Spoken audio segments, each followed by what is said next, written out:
What's up, mga Kayokabs? Magandang gabi po muli sa inyong lahat. At syempre, narito po muli ang inyong lingkod, Master Lekim. At welcome back po muli dito sa ating Master Lekim TV. Bago ko po simulan itong ating video ngayong gabi, mga bayang kalorista, make sure na dapat nakalike na po tayo, nakasubscribe. Pakishare na rin po ating video. Syempre, pakihit na rin po notification bell or bell icon para po maging updated po kayo sa mga susunod ko pa pong upload na video. At ngayong gabi, mga bayang kalorista, meron tayong muling konting silip, giya, at race analysis sa karera para po ngayong araw ng Miyerkules, Wednesday Racing, June 19, 2024. Dito po muli sa Metroturf Malbar, Batangas. At meron po sila niyandang 6 races na magsisimula po sa ganap na alas 5 ng hapon. Bagamat maiksi ating karera na ating Wednesday, Friday, sigurado ako nakabuhos yan sa ating weekend races. Kaya maganda makauna tayo, mga bayang kalorista, makachamba tayo ng dihado para may pandagdag tayo ng kapital pagdating po ng araw ng Sabado at Linggo. Pero bago ko po simulan itong ating video, ako po ay nakikiramay at itong Master Lekim TV sa pamilya po na naulila po na ating kilalang hari ng Baclaran na si Boss Edong Diokno. Rest in peace po sa'yo, Boss Edong Diokno. Alam na natin, napakabait ni Boss Edong Diokno. Tsaka isa siyang kilalang horse owner sa larangan po ng karerahan. Nakakabigla nga po yung nangyari. Akala ko po talaga kayo, hindi rin po ako makapaniwala nung nakita ko po sa Facebook. Pero, at tawag ito, kung nasan ka man ngayon, Boss Edong, I hope na masaya ka. Tsaka tawag dito nakikiramay po kami lahat sa inyong pagkawala. Nanghihinayang kami kasi nawalan kami ng hari ng Baclaran. Muli po, condolence po sa family po ni Boss Edong Diokno. At yun po, mga bayang kalorista at ating mga Kayokabs, siyempre, di ko na rin papatagal agad itong ating konting silip at giya. Pupuntahan ko agad dyan matapos lamang po yung ating maikling intro. Kaya, let's go, mga Kayokabs.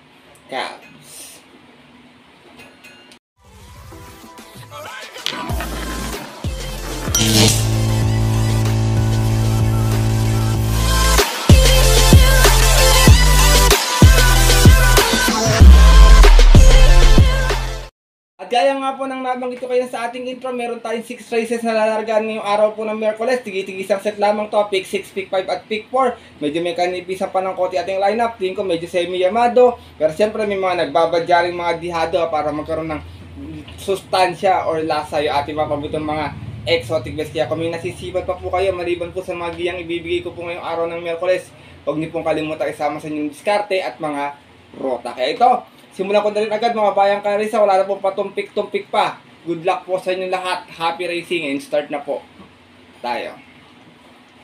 Race number 1, start na ating pick 6 event. 1200 yung ating distansya. PL accommodating base class 5, 6 and 10 split. Meron tayong 6 runners na maglalaban-laban. Dito mga nakikita kong pwedeng mapunta kagad sa harapan na 2, 4, 5, tsaka 6 yan, mga may angkin tuloy niya. Pero dito ako sa numero 2, Top Jose, narerendang po ni Elvin Abraya. Kung natatandaan nyo, nakadihado to last time sa group based on time, mga bayang kalorista. Pero last official run niya, segunda lamang. Meron tong 115.4 sa 1200, umalis ng 3 out of 8 runs naglaban-laban. Same rating base din po. At yun po ng June 5 lamang kung saan dinalo po siya doon or na-upset siya nung kabayong si Buwayang Bato. Same rider pa rin po tayo dito, Elvin Abraya, para sa ating numero 2 na si Top Jose. Second choice ko to, sana madihado pa. Maganda rin nakapwesto rin agad sa unahan to. Tsaka sana madihado nga po. Numero 3, Rancheros, narerendaan po ni Boji Henson. Meron naman tong 116.6 last run sa 1200. Dumating po itong pang-apat. Umalis ng 2 out of 8 runs na naglaban-laban. Same rating base din po. At yun po ng May 29 kung saan ang nanalo po doon yung kabayong si Kipi Taki. Same rider pa rin po tayo dito, Boji Henson, para sa ating numero 3 na si Rancheros. Race number 1, mga bayang kalorista. Lahat to sigurado ko, dikit-dikit lang yung bentana. Wala masyadong lutang sa kaya na to kasi halos lahat po dito may mga tsamba talaga. First choice ko po muli, maaaring mayamado ng bahagya, numero 2, Top Jose. Second choice yung numero 3 na si Rancheros. Good luck po. At narito na po tayo sa ating race number 2. Simulan natin pick 5 event. Another 1200 meters, field accommodating base class 4, 22 and 27. Meron tayong muling 6 runners na maglalaban-laban. Ito, basta ito pagpalaban, walang paunahin to dito, mga bayang kalorista. First choice ko, numero 5, Save My Savings, narerendaan po ni Alvin Guse. Huling takbo nito sa 1200, medyo hindi maganda. May 115.8 lamang, dumating po pang 7. Umalis ng 4, 3 out of 8 rounds sa naglaban-laban. Sa rating base 28 at 33, medyo nakababa ng grupo na to dito. At yun po ng May 10, kung saan ang nanalo po doon yung dihadong si Grand Laughter. From O'Neil Cortez, di sa mga rarenda, John Alvin Guse, para sa ating number 5, si Save My Savings. Second choice ko to, malaki inumento nito, maganda yung position, medyo makit lang ng laban, pero pag nakaporma sa unahan, tingin ko mapapalaban din sila. Numero 1, Southern Man, narerendahan po ni Mark A. Alvarez. Last try, medyo umento to, meron to 112.8, nanalo po ito, umalis ng 1-1. Out of 8 tries naglaban-laban. Sa rating base 1621, bagong akat mo ng grupo to dito, pero nag-umento si Kabayo, mga bayang karisa, walang problema. At yun po ng June 7, kung saan tinalo niya po doon yung kabayong si Seychelles. Same rider pa rin, Black Superman, Mark A. Alvarez, para sa ating numero 1, si Southern Man. Race number 2, bayang kalarista, kung may nasisipat pa, dagdag na lamang po tayo rito. First choice ko po muli, numero 5, Save My Savings. Second choice yung numero 1, si Southern Man. Good luck po. At narito na po tayo dito sa ating race number 3. Simula naman natin yung Pick 4 event, Field Rock Combating with Class 4. 1621, meron tayong muling 6 runners na maglalaban-laban. Baka magkaroon na early speed battle sa unahan dito. Manggagaling sa 1, 3, and 4. Makinabang yung mga nasa likurang mga dirimate. First choice ko, numero 5, Seychelles, narerendahan po ni Jomer Estorque. Last time, segunda ito, meron tong 113.6 sa 1200, umalis ng 7-7, pangalawa sa Bugaw.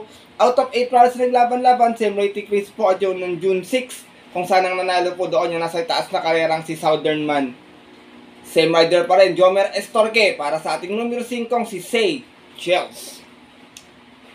Second choice ko, isa pang maaaring mag-abang din, dirimating kabayo number 6, Jean Jenny. Narerenda naman po ni A.R. Villegas at naman may 115.6 sa 1200. Natalsera last time, umalis na 8-6. Out of 8 trials na naglaban-laban, same rating based po dyan po ng May 24 naman. Doon po sa karerang napanalunan ng kabayong si Ginebra.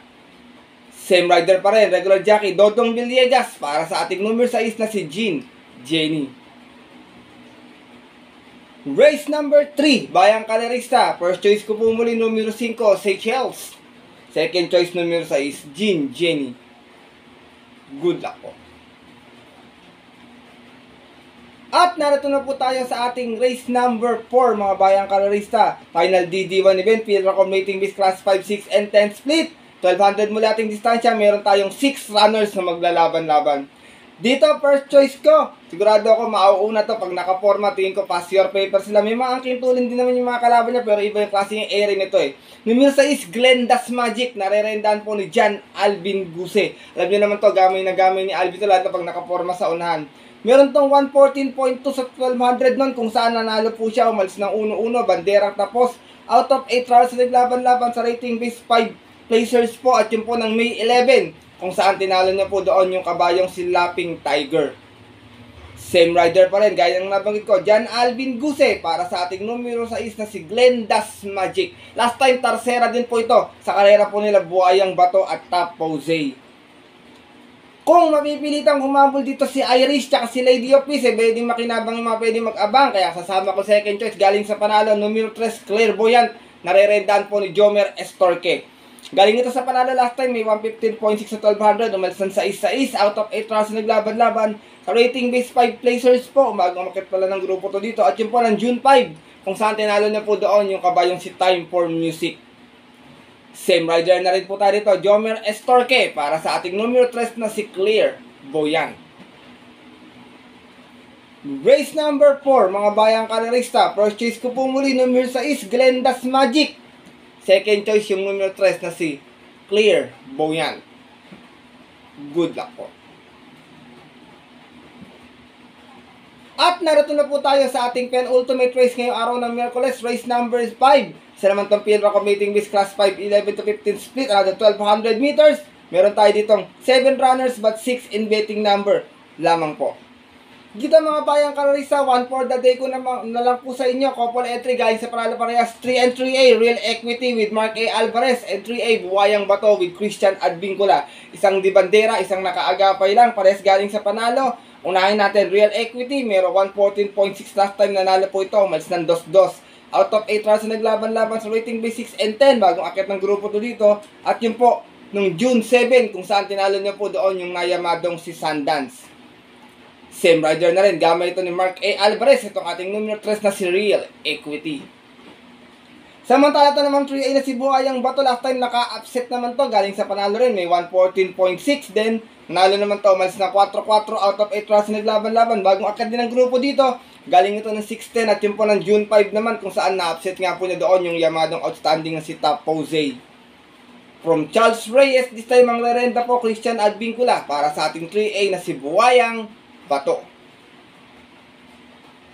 Race number 5, penultimate race ngayong araw po ng Miyerkules, Bayang Karerista. Solo ko po dito, 1 for the day ko, pero may kusunada akong forecast dito. Baka kusunada nyo pa yung numero 1 si Golden Jiraiya na last time medyo sinubukan na. Ulitin ko po muli, 1 for the day ko po para sa inyo lahat mga Bayang Karerista. Race number 5, 3 and 3A, Real Equity and Buhayang Bato. Good luck po. At narito na po tayo sa ating huling karera ngayong araw po ng Miyerkules para ating mapaborito exotic bets, pick 6, pick 5 at pick 4. Set ang pinaka-accommodating bets class 5 split placers. Meron tayo muling 7 rounds na maglalaban-laban, distansya 1200 meters. Ito Tico, may mga panalo dito, 1, 3, 4, 5, 6, and 7 yan. May mga panalo yan, mga Bayang kayo sa outsider lang dito. Tingin ko si Meet Me in the Corner, pero nanalo to sa GBT last time eh. Dito first choice ko, numero 1, Chef Cat, narerendahan po ngayon ni Kelvin Abobo. Meron tong 116.6 sa 1200 noon, dumating po ng pang-apat, umalis ng 1 sa East, out of 8 rounds na naglaban-laban sa rating B 6 and 10, at yun po ng May 4, kung saan ang nanalo po doon yung kabayong si Irish. From Albert Serios, balikan renda kay Kelvin Abobo, para sa ating numero 1 si Chef Cat. Pagkakatanda ko na, segunda din to kay G-City sa 1200 Bayang Kari sa last month.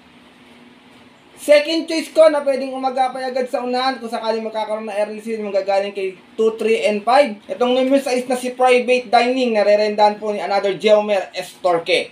Ito naman may 116.6 mga Bayang Karerista. Dumating po itong pampito, umalis ng 3-3 out of 8 rounds na naglaban-laban sa rating B6 and 10. At yun po ng April 17 kung saan ang nanalo nga po doon yung kabayong si G's City. From Noel Sirnar, this time ang rerenda, Jomer Estorque, para po sa ating numero 6 na si Private Dining. Last and final race po mga kayokab sa atin. Kung may napupusuan pa po kayo pang dihado sa mga paratingan, dagdag na lamang po tayo dito. Kung may pang kapital pa po, kung wala pa, mamili na lamang tayo sa sarili nating kursunada. First choice ko po muli rito, numero 1, Chef Cat. Second choice, yung dihadong numero 6 na si Private Dining. Good luck po. Mga Bayang Karerista at ang ating mga kayokabs, natapos na to ating maikling video na ating konting silip at giya ngayong araw po ng Miyerkules na sana po makatulong po sa inyong diskarte at paranaya. Maaari nyo po itong sundin kung kursunada nyo po, kung hindi po wala pong problema, skip nyo na lamang po. Kasi sariling aral ko lamang po ito mga kayokabs sa kuro-kuro at opinion po sa karera. Kaya minsan po medyo dihadi aking giya kasi dihadista po ako. Gusto ko rin po makadihado din po tayo, makachamba tayo ng yummy dividends. Pero syempre, pagdating po ng tayaan sa takilya mga Bayang Karerista, mas mananay po yung sarili nyo pong napupusuan at kursunada, and always po, kayo pa din po yung masusunod. Good luck po muli sa inyo lahat and have a blessed Wednesday racing. Ako po yung muli nagpapasalamat sa inyong walang sawang pagtutok, suporta at tiwala palagi sa ating YouTube channel. Bagamat minsan hindi natatapat yung ating mga giyang dihado, medyo olat yung ating giya, pero syempre, nandyan pa rin po kayo para sumuporta dito sa ating YouTube channel at makakaasa po kayo na mabibigyan ko po kayo ng mga dihado lalo ngayong araw ng Sabado at Linggo. Yung araw ng Manila, sana makachamba tayo ng bayong na yummy dividends. Kaya muli, maraming salamat po sa inyo lahat, Bayang Karerista, at sa mga solidong kayokabs natin dito. At yun po mga Bayang Karerista at ating mga kayokabs, hanggang dito na lamang tayo. Bawi na lang po ako ng shoutout next video sa ating Friday Racing. Medyo iniipon ko pa, konti pa lang yung ating mga nailistang shoutout. Ito po muli ang inyong lingkod, Master Lekim, na always po nagsasabi sa inyo at nagpapaalala na ang karera po, dapat po libangan lamang, dilito'y tsambahan lang at tapat-tapat lang. Minsan swerte, minsan malas. Pero pag pinagbigyan po tayo siyempre ng nasa itaas, huwag po natin kakalimutan magpasalamat sa Kanya at tumulong tayo sa ating kapwa. Kahit sa simpleng pamamaraan lamang. Ika nga mga Bayang Karerista, share your blessings po. Good luck po muli sa inyo lahat and happy racing sa mga pupunta po ng OTBs para maagang pumila ng advance na taya para sa kabahay na lang sila manonood. 5 PM ang ating start time. Stay safe everyone po muli sa inyo lahat. God bless Bayang Karerista. Lalong-lalo na po sa mga solido ditong diyadistang mga ka-yo-cabs. Alright!